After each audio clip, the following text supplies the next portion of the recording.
Hello, everyone. This is Dr. Nelson from Central Florida, and we are having today on the Kiltz Health live stream our friend Lynn Divoky. Hello. Where are you uh, today, Lynn? I am in rainy Washington in the Okay. Pacific Northwest, and it is definitely raining. So I spent 2 weeks in Florida just recently, and I am really missing the sunshine. How long after? I know you were gonna. Your husband told me you were gonna stay a little bit after the Hack Your Health. How Yeah, long were you here altogether? two Two weeks. weeks? Two Okay. weeks, yeah. So we arrived. So Hack Your Health was a Friday, Saturday, Sunday. We arrived the previous Tuesday, and then we Okay. stayed till two Tuesdays afterwards. And yeah, loved it. It's like the winters in Florida are like summers here in Washington. So it was like we were back in our own summertime. I completely see why people are snowbirds and they fly down and spend the winter there because it's amazing. Every day barefoot on the beach and enjoying the sunshine. It was wonderful. Where are you originally from? California.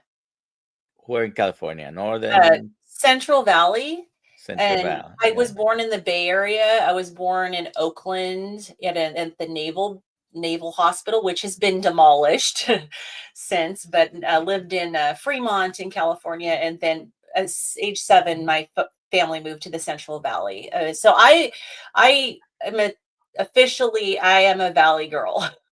Okay. I have never talked like one. I don't fit the stereotype, although I used to be super blonde, but I So never the valley you're talking about is San Fernando Valley, right? No, that's No. farther south. Oh, I okay. grew up in Stanislaus County, which is basically the very center of the state of California. Okay. Okay. Yeah, so if you look at like San Francisco, it's maybe an hour and a half inland from San Francisco, and about um, maybe the same distance to get to like Yosemite National Park. We're kind of right in the middle. All right. I was once in Yosemite National Park. I was once in San Francisco, the crookiest street. Yeah, So Lombard Street. so Alcatraz, Yep, I've been there too. and we stayed in a motel in Oakland Hmm. across the bay, I guess. Yeah, yeah. And we moved in Washington in 2013. So we've been here since then. And I absolutely love the beauty of Washington and I love the mild weather because I live in the Puget Sound area. Um, and I don't mind the rain. The heat in the Central Valley of California was really intense, and with my mast cell activation syndrome and my heat intolerance, it was really challenging for me. So this is definitely a better climate for me. All right. So let's get into this. You were with us a few months ago, but for those who may not know who you are, go ahead and introduce yourself and give us a brief history of what's happened to you before and after changing your diet and the health improvements you've had, and then we're gonna talk a little bit about addictions and a book you have there. Okay. Sure. So So just let me know when if you want me to bring the pictures on stage. yeah, sure, no problem. So I'm 57 years old. I'm a wife. I'm a mother of three, grandmother of three and a half. My youngest daughter is pregnant with her first child. Three other grandchildren from my oldest daughter.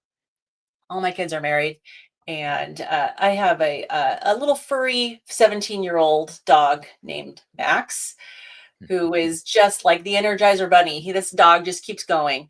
But I spent my career in two areas. I was actually a corporate accountant, but then later I became a registered nurse and I got my bachelor's degree in nursing from Fresno State in California. And I worked in cardiac progressive care, which is a step down from the ICU. And then I started to develop I didn't know at the time that I had mast cell activation syndrome. It was not very well known, and I think it's kind of becoming a little more known now. But I had started having symptoms in my 20s of heat intolerance, exercise intolerance, um, getting very or severely ill with heat and incredibly drained and kind of disabled with any sort of intense exercise. I also had developed fertility problems. I had PCOS. And then in my 30s, I was experiencing issues with mental health. Actually, these started in my 20s. Sorry, I got to silence my phone. Um, Started in my 20s. I started having severe panic attacks. They would wake me up in the middle of the night. So I'd be even really relaxed in the middle of the night. I'd have a panic attack in my sleep. And so I knew there was some imbalance going on. Something was wrong. But I was gaining weight and I was seeking out energy because my energy was always incredibly low. And I was always seeking out energy in food and eating wrong foods. And then I would try to eat healthy. I had lost some weight on a zone diet back in my like late 20s, early 30s. But man, it was hard. All the tracking. But I did end up with the mental illness. I ended up in a psychiatric hospital in my early 30s, and anxiety was the primary thing for me. But they did diagnose me with depression as well. They diagnosed me with like social anxiety disorder, which I don't necessarily know if that was a correct diagnosis, but it took quite a few years of being on medication, dealing with a psychiatrist and a psychologist, therapy before I do feel like I mostly healed from that. But in my 40s, when I was working as a nurse and getting on in my 40s, I started having more and more severe symptoms and scarier symptoms. Like I would have started having throat swelling episodes, severe tachycardia, severe stroke level hypertension. Um, my gut started having problems, irritable bowel syndrome, just a lot of cramping, nausea. And I started having a lot of issues with my skin as well. And also heart palpitations, bladder issues. I mean, the symptoms go head to toe. Anyone who knows me, look at my channel. But I was also becoming more and more obese. Um, I was getting injured and I got injured at work. And so that's why I ended up getting out of the hospital and I went to work outpatient nursing in gastroenterology and hepatology. So that's where I ended my career until my symptoms ended up flaring. I ended up getting a diagnosis in 2022 of mast cell activation syndrome. And also through genetic testing, I learned I have a kind of related condition called hereditary alpha tryptopenia. And those two conditions together just account for basically all of my symptoms for my whole life. And I had been misdiagnosed so many times. I'd gone to 17 different types of doctors, had gotten a variety of diagnoses, um, and treatment never worked, or I had big question marks like, we don't know what's wrong with you. All of your labs, your diagnostics are fine. But it's when I started having a bunch of trips to the ER because of these anaphylactic type reactions that I finally had a doctor who ordered the right tests that led me in the direction of getting a proper diagnosis. Um, And when was that? About what year? so it was ongoing. So I think the first time I actually had the serum tryptase test was about 2015 or 16. And nothing really came of it for quite a long time because, if you have suspected mast cell issues, what they want you to do is they want you to wait till you have a reaction and then go get testing done, get another serum tryptase done, and do a 24-hour urine collection. So I had the orders from the doctor. I ended up having my reactions on vacation and I couldn't do it. And also, when I'm doubled over in pain, because a lot of times my reaction also came with severe abdominal pain. And when I was done, and I'm very stubborn, and I wasn't going to call 911 unless I had the throat swelling, but very often I would have just the severe body pain and severe abdominal pain. And so I would just double over in pain and I'd lay down and I wouldn't call 911. And so it took like 5 years or more for me to finally break down and pursue it. And And I just have to say, it is typical for nurses and doctors to be stubborn about yeah, sometimes our own issues. yeah. I mean, there's a reason why there's a saying that doctors and nurses make the worst patients, and it's so true.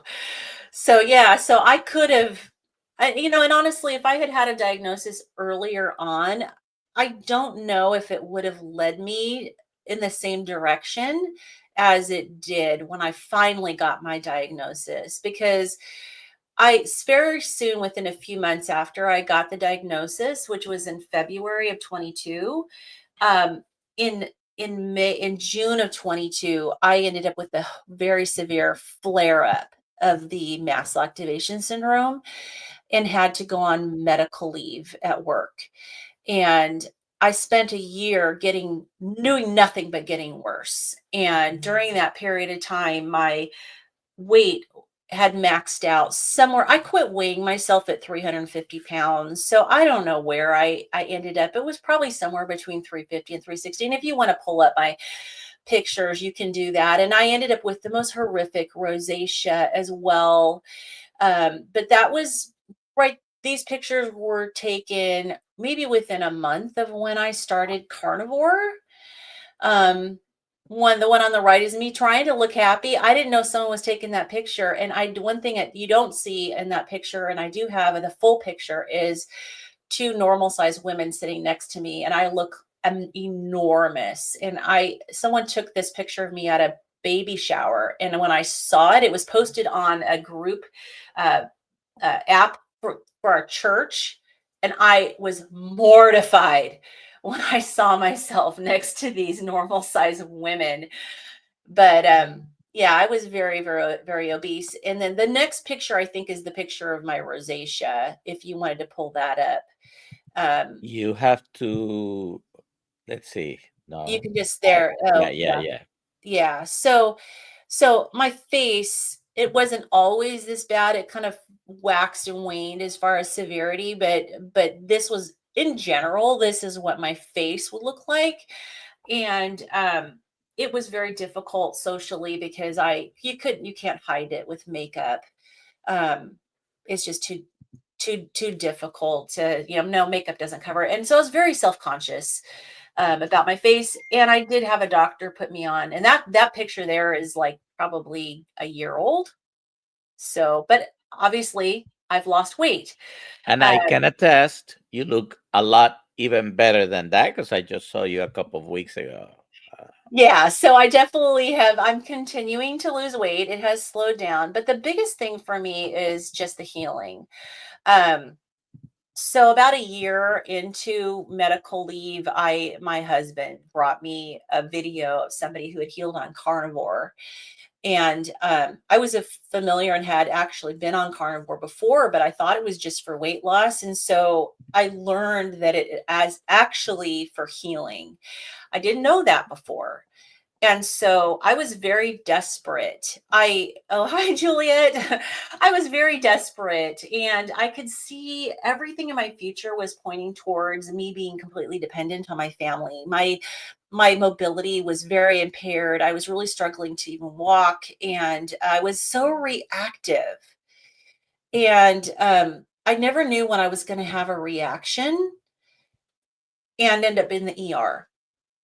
And the doctor that I was working with really wasn't very helpful. Just threw me on some medication, said, come back and see me if you don't feel better in a few months. And which is very typical with a lot of doctors.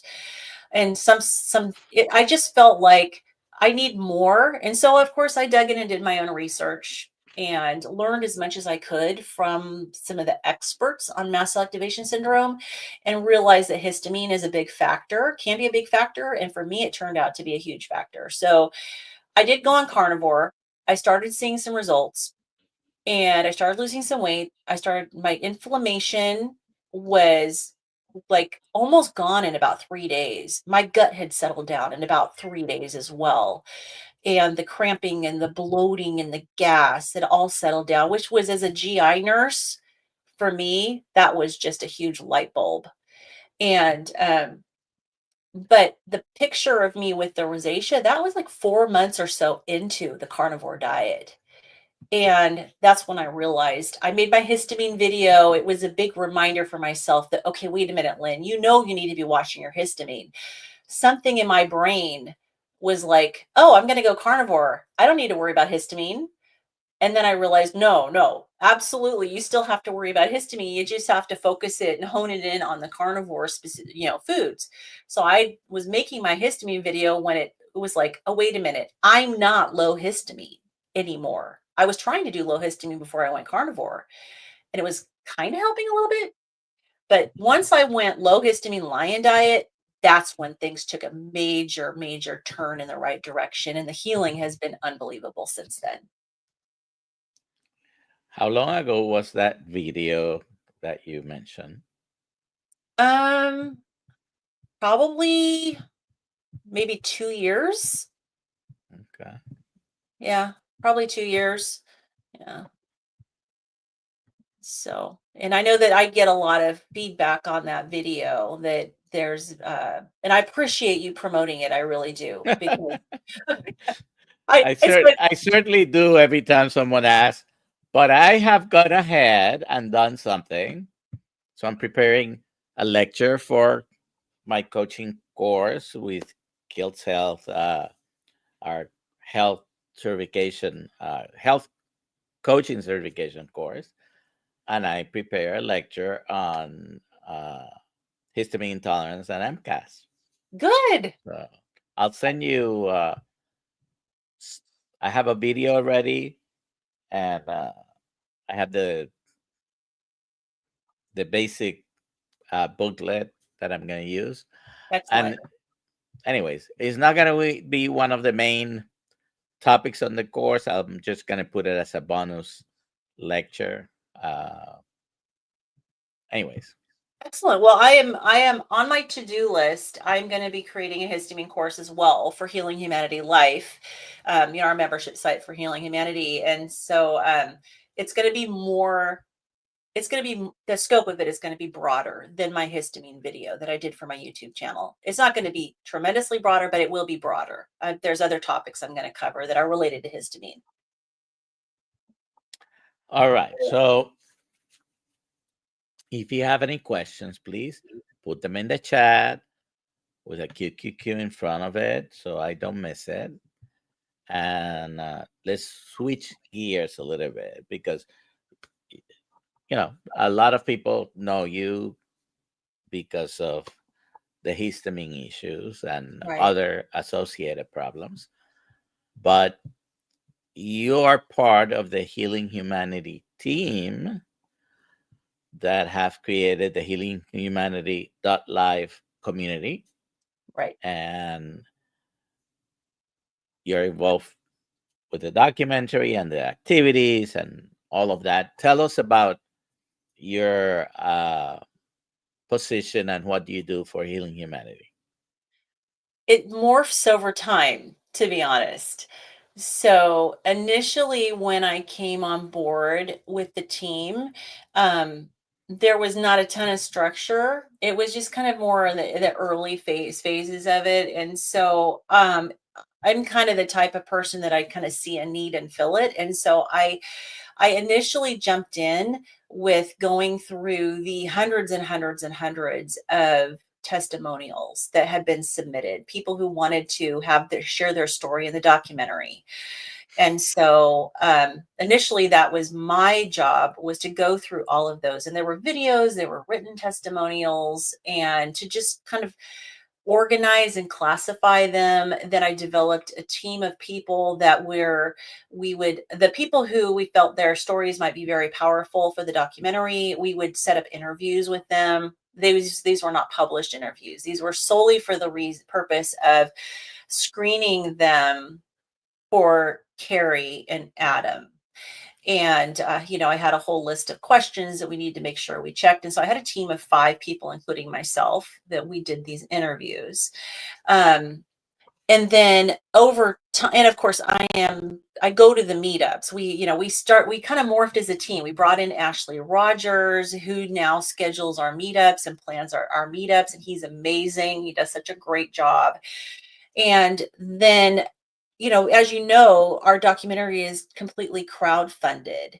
And so Adam is like the brainchild of Healing Humanity, the membership site, healinghumanity.life, um, because he's very proactive in his thinking. His thinking is, once the documentary comes out, we're hoping to have an influx of people that need help getting started on carnivore.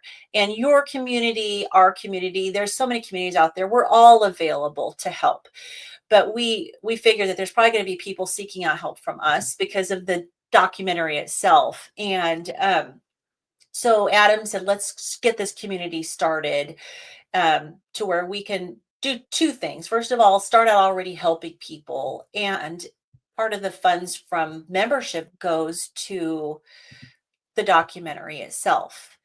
And so it kind of helps a little bit with the crowdfunding, gives us an opportunity to interact one-on-one with people, provide education and help and resources for people. So I am one of the site administrators for the site. And yeah, so that's kind of what I'm doing right now. They did film me in June, and after filming, Carrie decided that my story was going to be one of the featured stories in the documentary. So there's Bill Knott, there's myself, there's Jeff DeProsperous, and maybe Maggie might be kind of a featured story. So those are going to be like the featured stories in the documentary. So I am not going to get a chance to see any of my story, and I've chosen not to. Like, they've asked me, said if I want to see it, and I said no, I don't want to see it. I want to wait. I want to see the documentary at the premiere as the first time I see it. And so I'm super excited. And the work I've been doing with Healing Humanity has been, it's, to me, it's given me a mission. Like, I'm not going to go back into nursing. I could never go back to be a GI nurse now that I know what I know. So it's given me a mission and a purpose. So if you guys want to go and see her YouTube channel, it's at Midlife Carnivore in YouTube, and you can see the external changes, right? We can go through, you've been documenting for a long time, but what, tell me about what the things we cannot see on just the pictures. What changes were unexpected and what changes have been profound? My brain. And that's one of the things that I do talk about very often when people ask me this question. Um, because one of the when I was getting sicker and sicker and still were a movie star. Oh, no, please. I'm such an introvert in reality. But when I was getting sicker and sicker and working as a nurse, and I was working exclusively from home at that time, it was during the pandemic. I had the ability to work from home, and the heat from my breath from a mask caused an anaphylactic reaction. So I had to work from home, but I was still getting sicker and sicker. I was pushing through all of my symptoms, even when I was nauseated and had cramping and was dizzy. And I had all these symptoms, but my brain was still working and I was able to help patients. So I started having brain issues and I couldn't think, and my brain would freeze. My words would come out slurred. I couldn't find my words. And that's when I knew I wasn't safe anymore to work as a nurse. And I had to go on medical leave. That was the deciding factor for me. And so one thing you can't see in the pictures is that my brain works again. And honestly, no matter what goes on with the body, if your brain isn't working, to me, that was the scariest thing. And obviously, I can talk now. So, yeah, I'm coherent. At least I hope I am. Yes, you are. I am Sorry, I'm just sending a message to Alia. Just getting some spam on a channel that I Yeah. cannot control from here. Ah, Anyways, uh, so I have, please, if you have any questions for Lynn, put them in the chat. I've seen a couple of you have made some comments, and I tried to highlight some of those. But this question actually takes us to the other thing I want to talk about. Now, on the Healing Humanity Live community, you do, what is it, like 14 Zoom calls every week? no, no, not that many, but we have calls every day except for Saturday. And there's Okay. several, quite, most days we have 2 calls. Okay. So there's, I think maybe 11 calls, like 2 calls. Yeah, so somewhere around there. I All lose right. track because we've added a book club just recently. So that's like an additional Zoom call that we have now. And we are Okay. starting Dr. Georgia Eads' book. And she's going to be coming on next Wednesday too to talk with Ah, us. okay. I'll try to be there. Uh, but you do one of the many Zoom calls and groups that you have is the Breaking Addictions group. Is Right. that what it's called? That Right. It's called yeah. Breaking Addictions. Okay. So let me bring this question here. What books has Lynn written? Is Coach Juliet Eden's question. Well, several, because it started out with children's books for Carnivore, along with my co-author Amy Hosp. We co-wrote. We have, I think, 7 books, A and bunch. yeah, yeah. So we've got a bunch of children's books out there that are focused on. They're not hardcore carnivore because we don't want to scare parents away and think that we're Of course. telling them not to feed your children, you know, produce.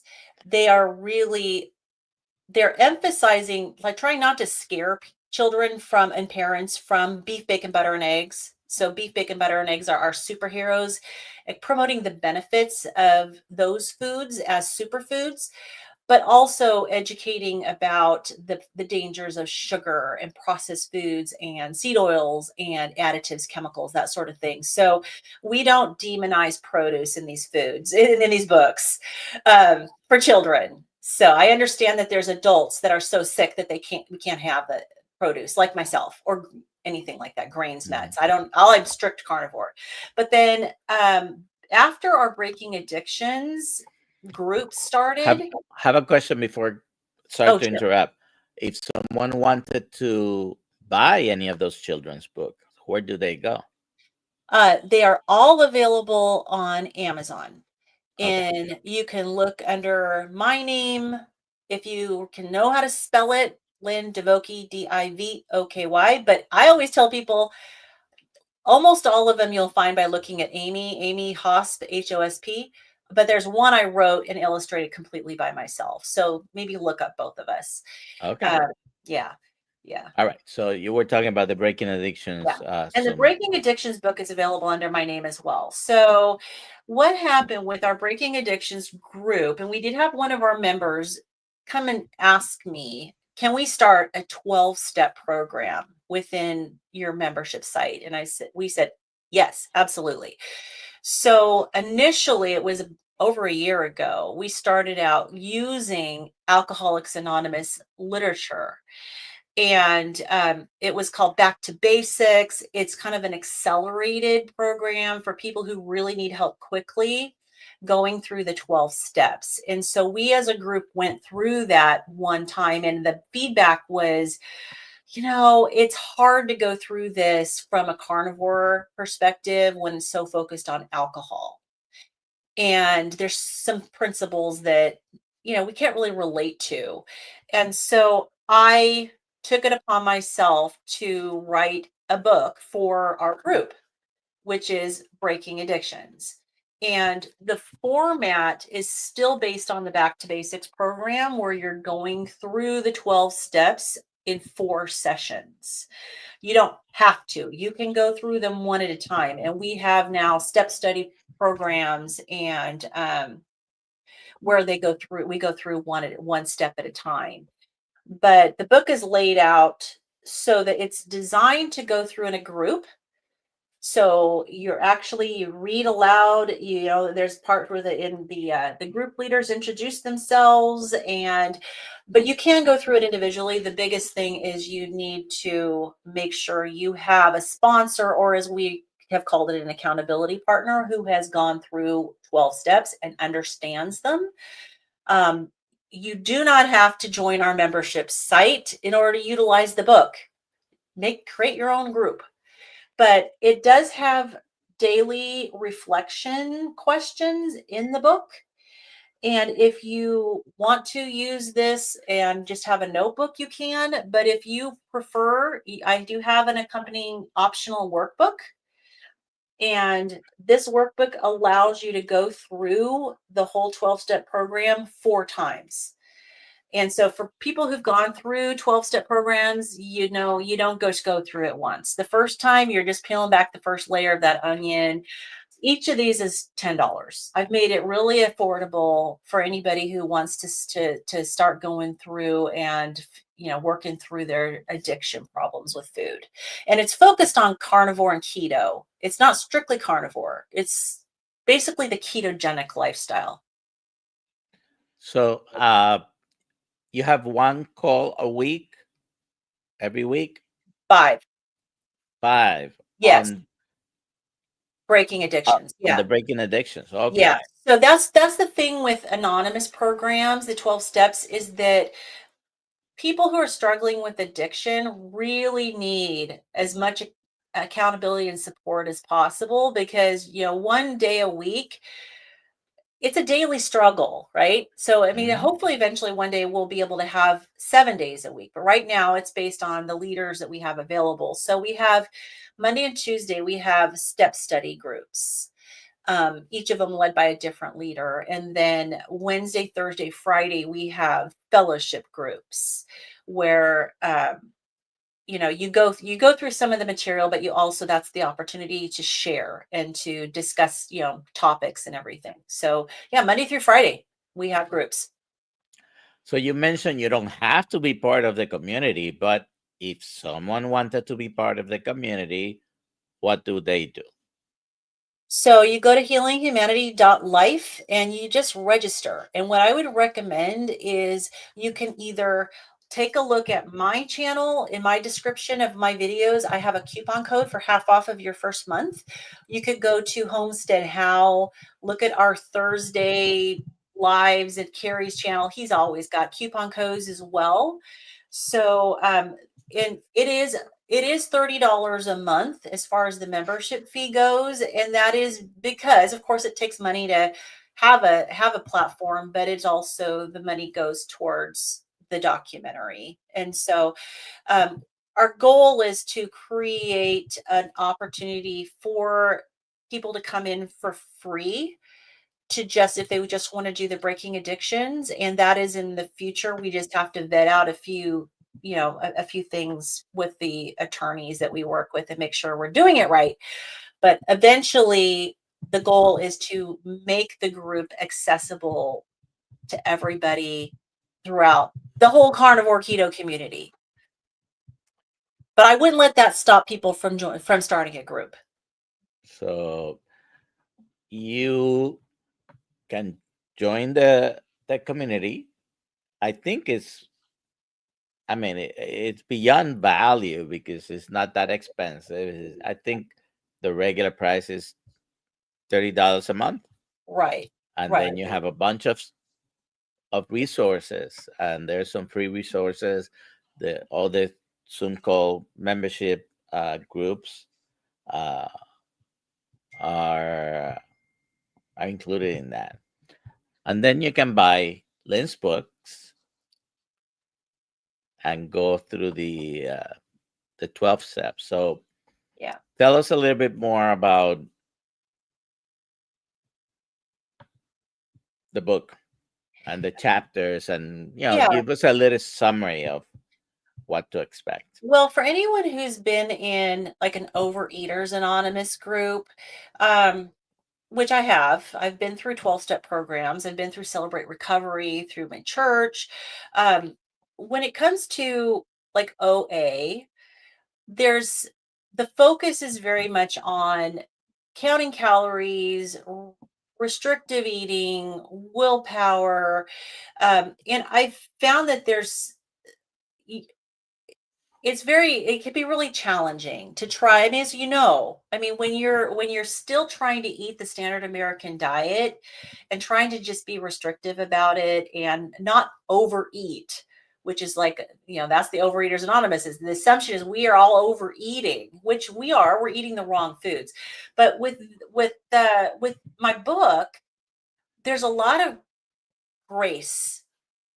And one of the problems with the 12-step program is that when you get to step 4, that's the part where you do your basically it's kind of the brutal like personal inventory.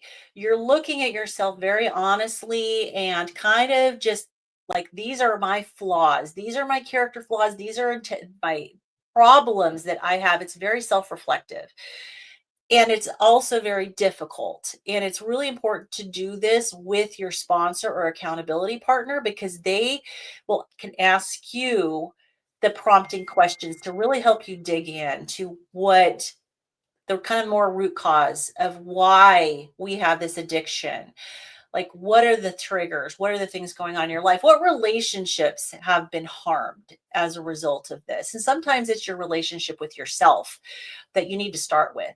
But people tend to get stuck a lot of times in that step. And then they get stuck in step 9. Step 9 is the step of making amends, where in the anonymous programs, they want you to go. They want you to take all your, whoever you harmed, what you figured out in step 4, they want you to go and make amends unless it's going to hurt that person with in step 9. And anonymous programs lose a lot of people in one of those 2 steps.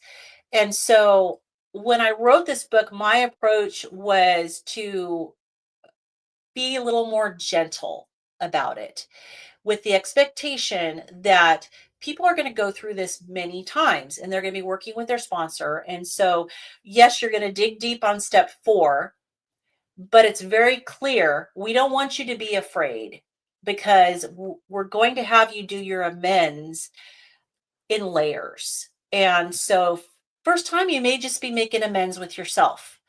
And so it's very much more gentle approach than a lot of anonymous programs.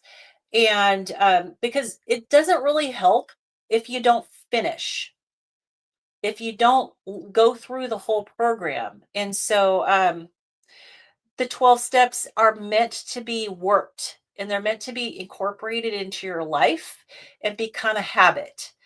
And as soon as you maybe struggle with a temptation or you're struggling emotionally, you have a stressor in your life, it's supposed to be something that you can fall back on and you can go back through them in your mind. You could go back through in the book. And if you don't finish, that's not going to happen. When it comes to 12-step programs, the key is being able to finish, go through all 12 steps. And then eventually the 12th step is service. So eventually the goal is to be able to serve and help others go through the 12 steps. So the book is written from that perspective. It's written from the perspective that often as carnivores and people on a ketogenic lifestyle, we don't necessarily have to focus so much on things like overeating because we have a lot more freedom. But it doesn't mean that you don't have to still work the steps because so often people will just trade one addiction for another. We will maybe get control of our eating, and carnivore helps. It really helps settle that down.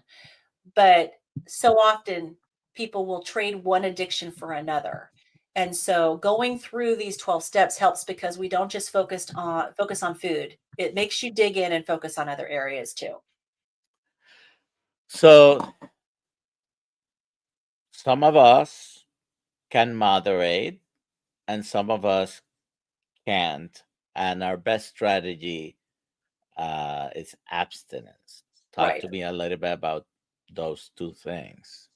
Well, based on everything that I know, someone who's truly an addict cannot moderate. It's like asking an alcoholic to just moderate their alcohol intake. There is it's in the brain, and the triggers in your brain. If you drink alcohol, you're an alcoholic, you're a true addict. It's going to trigger your brain to want more and to not stop. And so many of us who are food addicts know the same. How many times have you tried to moderate and it's failed? I've experienced that myself so many times. One thing starts the avalanche. And so how many times have I had to ended up worse off? And mostly what happens to people is that they relapse and they end up worse than they were before. So the first step, of course, is understanding that you have an addiction. And we know that there are diagnostic criteria for addiction. I don't necessarily think that, I mean, it's not like getting a diagnosis of, say, cirrhosis, where you've got imaging, right? You can tell you got cirrhosis. Hmm. Diagnosing addiction is more challenging because it's based on somebody not being in denial. It's also based on people being honest. So it's very difficult to necessarily get that diagnosis, but I think people, if they're honest, can know that they're an addict. The problem with food addiction, as opposed to almost every other kind of addiction, for most people, uh, abstinence work, right? Yeah, But with food addiction, you can have addictive behavior even with the foods you have decided you're going to eat, correct. right? Yeah. And I've never thought of me of having any type of food addiction, but I have to really be careful paying attention to my cues when I'm eating because I can overeat. Right. Okay, I was raised uh, by two parents of the depression. They were children Yep. of the depression, and you had to finish everything on your plate. And Yeah. to this day, I have difficulty leaving some food on the plate because they're children in used to be called Biafra at the time, uh, that were hungry. So that was the reasoning of Right. you have to I grew up hearing finish. that as well. Yeah. So sometimes you're eating the right foods that you don't have problems with, they are healthy for you, but you could actually end up overeating Right. foods Right. that are okay. And with, you have to eat. So Yeah. it It is really difficult if you have a food addiction yeah. to do it. So It this is where community also helps. Yes, yes. And support is so important. And with carnivore, it's easier not to overeat because the fat really triggers your satiety. And so that's why carnivore is a really wonderful tool. And it is a tool. Hmm. It's when it comes to addiction. You have to still address these other issues and areas of your life, but it's an amazing tool to help. And because when you're eating carbs, you miss those signals that you're full and you're done eating, and it's just so much easier when you're not eating carbs. And it's not the cure all for addiction, but it's an absolutely wonderful tool to help. But yeah, but like for myself, I still have to remind myself I cannot eat carbs. There's times, and of course we hear about people bringing carbs in as carnivores, but those of us who are addicted, to me, that's not even an option because I know that that's just going to spiral me right back to where I was. Where does forgiveness and gratitude play into this? It's all through my book. Absolutely, because it's so important. And many times it starts with forgiving yourself.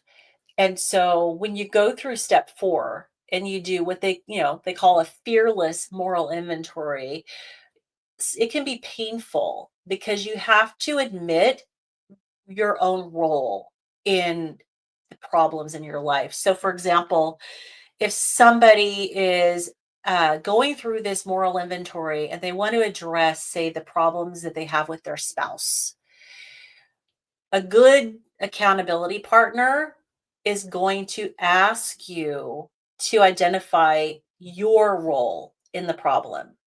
That's hard, but that's really important to do because you can't control what someone else does, and nothing is ever one sided. So it's really important to identify what is my role in this conflict. And that's where then forgiveness has to come into play. Sometimes you have to start with forgiving yourself before you can forgive other people. And so we focus on, let's start there. Forgive yourself and, don't hang on to it, but then do something about it. Move on. And that's where step 9 comes in, where you actually go through and you actually do make the amends. Gratitude is throughout because you have to be grateful for the things that are going well. You can't just focus on the struggles and the negative. You have to be grateful. And so there's definitely a focus on gratitude. And gratitude is healing as well. It helps your brain, it helps your mind to have positivity and to keep you encouraged as you go through the process. So you have a workbook along with this book, and basically journaling is, this is a form of journaling. You're putting down to paper the things you're asking yourself and the steps you're going through. Do you do any besides that booklet, for example? Do you personally do any journaling? I do off and on. Okay. Um, so and for some people, journaling is super critical, and I've done a ton of journaling in the past. I have transitioned from journaling as much to speaking with people, and I have my people that I can talk to. And so journaling is a way of getting your thoughts and your emotions onto paper, and speaking verbally can do that as well, as long as you have somebody that you can talk to, that you can trust. So I find that with myself, verbal communication has replaced a lot of the journaling. Um, this has been modeled, this group and the book, on the 12 steps program, like you said. And someone's asking here, what about internet addiction? It's one of those things that a lot of people have. We probably all experience it to some degree or another. Any addiction that you have, you can work through the 12 steps and address. But like you mentioned before, support is so important. Doing it alone is not recommended. You need to get the support. And if you want to address the internet addiction, work the 12 steps. The 12 steps are not just for alcohol or food. They're for anything. Anything that's impacting your life negatively, you can go work the 12 steps. So, hello. Moderating is not my thing. Yes, yes. I'm with you there for sure. I believe I may be wrong, but I believe today is day number 3 on Jerry's long annual fasting. Oh, She does 40 days every year. wonderful. Wonderful. That is brave. I have not done more than a 3-day fast myself.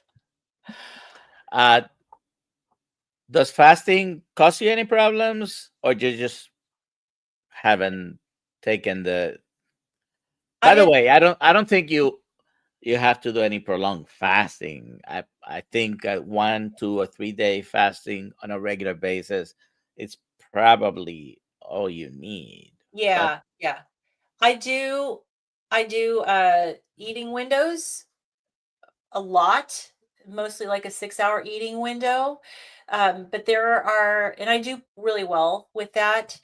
I tend to vary what I do because I don't want my body to get stuck in a pattern and go, okay, I get what you're doing. Now I'm going to cling on to the weight. I'm going to just kind of stop. And your body adjusts, right, to what you're doing. So Hmm. I mix things up all the time. So sometimes I eat twice a day and I go ahead and allow myself to have breakfast and then have a dinner a little bit later. Other times I'll do a 24-hour fast. I have struggled with more prolonged fasting. But I think it may be because I haven't practiced it enough, and I know that my naturopathic doctor wants me to do more, so it's something I'm working on. All right. Well, I mean, like I said, probably nobody needs to do prolonged fasting. Let's say 7 days or longer. No, Um, I don't think I will do that. but I mean, certainly a not one now. day fast a week, Yeah, that shouldn't be too difficult. Maybe 3 days a month, 72 hours every yeah, month. I think if you do it on a regular basis, that provides benefits. yeah, And I don't really think you need to do prolonged fasting on a regular basis. That is very hard. yeah. I found it harder than some others. I don't get that great energy that a lot of people talk about. Now, one thing that I have done recently is I had a strategy report done that I paid for. I grabbed my genetics off of ancestry.com, the results, and got a strategy report where it gave me an analysis of my genetic variants. Not every one of them is significant, not every one of them is expressed, but it did explain a ton of what's going on with my body. And so I actually have a very customized protocol of supplements that I've started that are specific to my genetics. And I'm hoping that, and I just started this like yesterday. I ordered everything, ran it past my doctor, got the thumbs up approval. And there's things that my body doesn't do well. Like I have the MTHFR variant. My body doesn't process B vitamins very well, doesn't break down homocysteine well. I have got a bunch of others, some related to melatonin, caffeine. There's a bunch. But I'm hoping that if these things that I'm basically doing an n equals one experiment on myself with this customized list. I'm hoping that I might be able to fast better if these things work for me really well. So we'll see. All right. Coach Juliet Edens mentions, please don't forget to hit the thumbs up button. We would appreciate it. Um, so let me see if we don't have any questions on Instagram.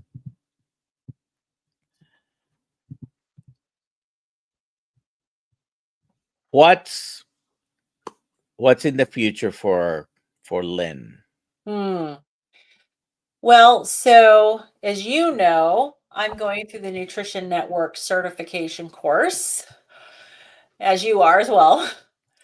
So right now, a lot of studying, a lot of expanding my learning, knowing that I'm not going to go back into nursing. I still want to help people, and that's the big thing with me. And so, um, coaching. A lot of people have asked me if I do coaching, and yes, I have helped some people. I've done some help explain labs. I do help people on our membership site, but I'm taking it to the next level by getting the education, and there will be coaching in my future.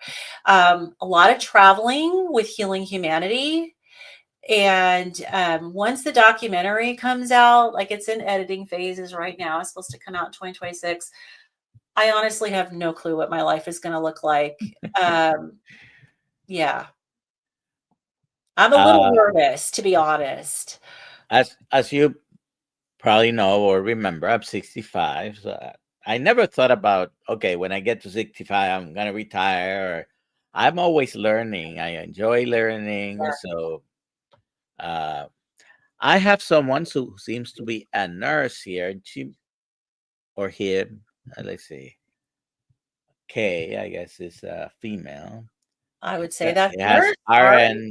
RN at the end, and she put ketoacidosis. So I don't know if she has a question Hmm, about ketoacidosis or if it's sure. part of a conversation. But please, if you have a question about ketoacidosis and the difference between ketosis and ketoacidosis, Yeah, and there are put it in people the chat. who, there are definitely people who are nervous about the risk for ketoacidosis when you are dealing with being in ketosis.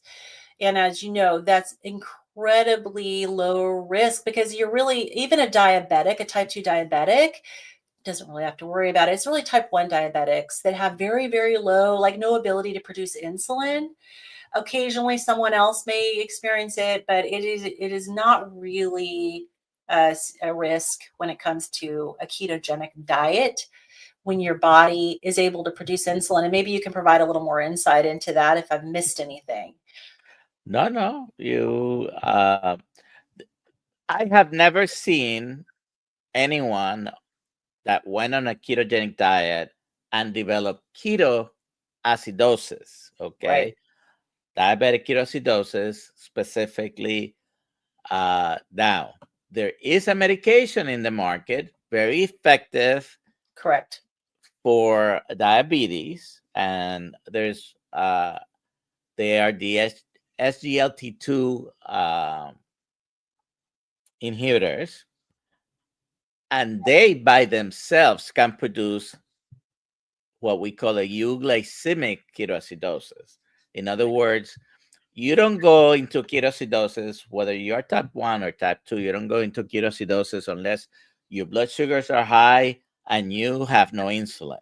Right. So that's a situation where very often in adolescents, they don't want to use the insulin, or and they stop using or underdose, and the blood sugars. I mean, that's a circumstance where you develop Right. diabetic ketoacidosis. But these medications, Jardiance, Farxiga, Invokana, and I always forget the other one. I think there are four in the market that can produce a euglycemic ketoacidosis. It doesn't matter with what diet.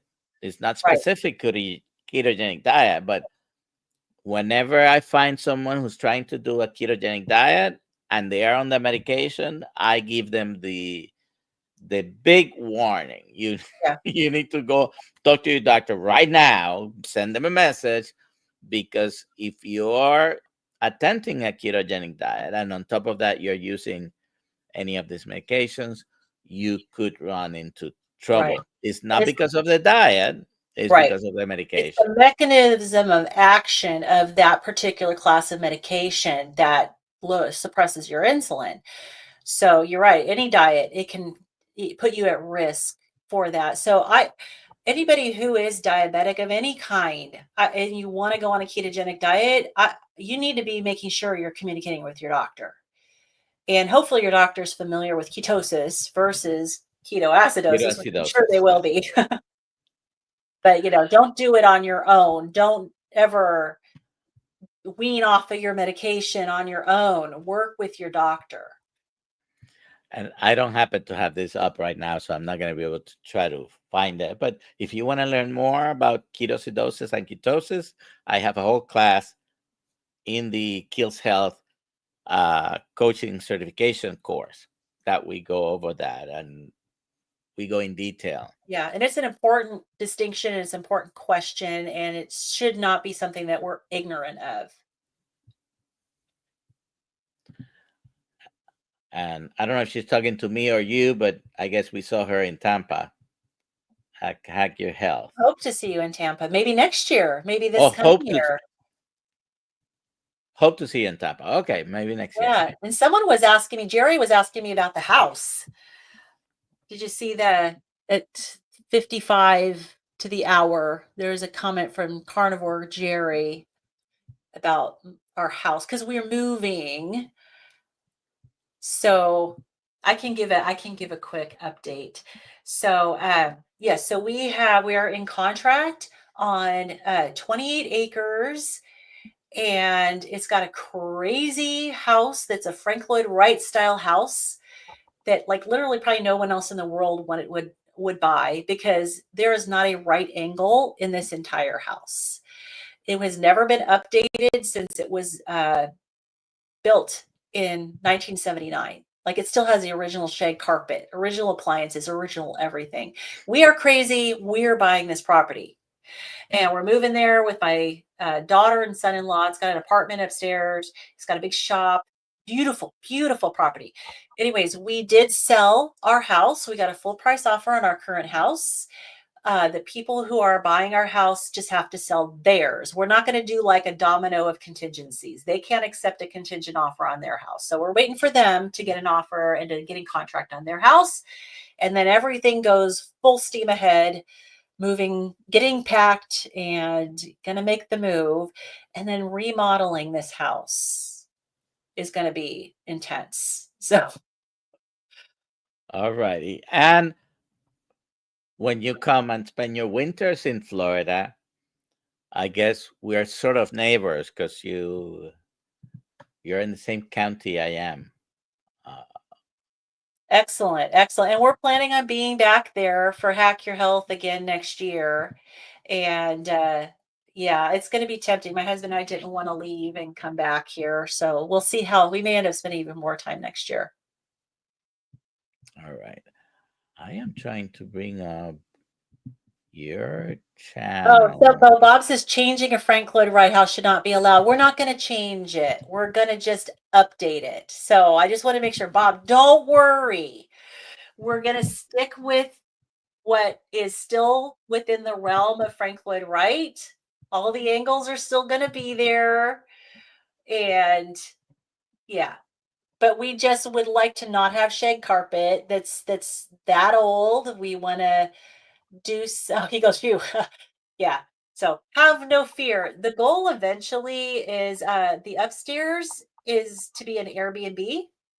So it has a beautiful rooftop deck, beautiful view. You can come rent it out, stay with us. Bob, if you come, we won't charge you. You can hang out.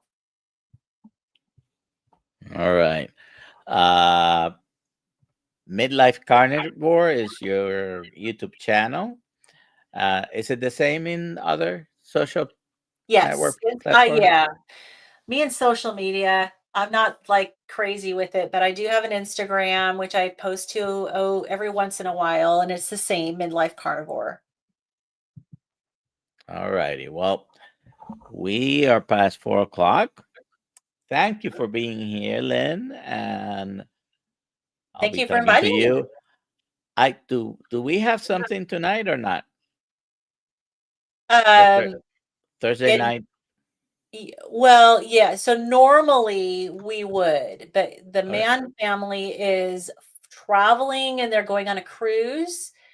So while they're on their cruise, the live Q&A is not going to happen Okay. because Jen has probably threatened Carrie within an inch of his life that he needs to stay off social media on the cruise. So we're going to help support her. All righty. So I had Jen, by the way, on Tuesday here Oh, with us. yeah. She had, besides Carrie's live stream, she had not done a live stream for anyone else. So Oh, wow. so So she very was with nice. us on Tuesday. Yeah. So if any of Anyways, you guys see Carrie live while he's on his cruise, tell him go get off the internet and go spend time with your family. all righty. Well, thank you for being here, Lynn. Everybody, thank you for being here as well. I'll see some of you at 5:30. We do have a Zoom call in our community at 5:30. And those who are not going to be in the Zoom call, see you tomorrow morning at 6 a.m. with Dr. Kiltz and Alia uh, in the same channels. Have a good day Have a and great day, eat everyone. steak. Yes, eat your steak.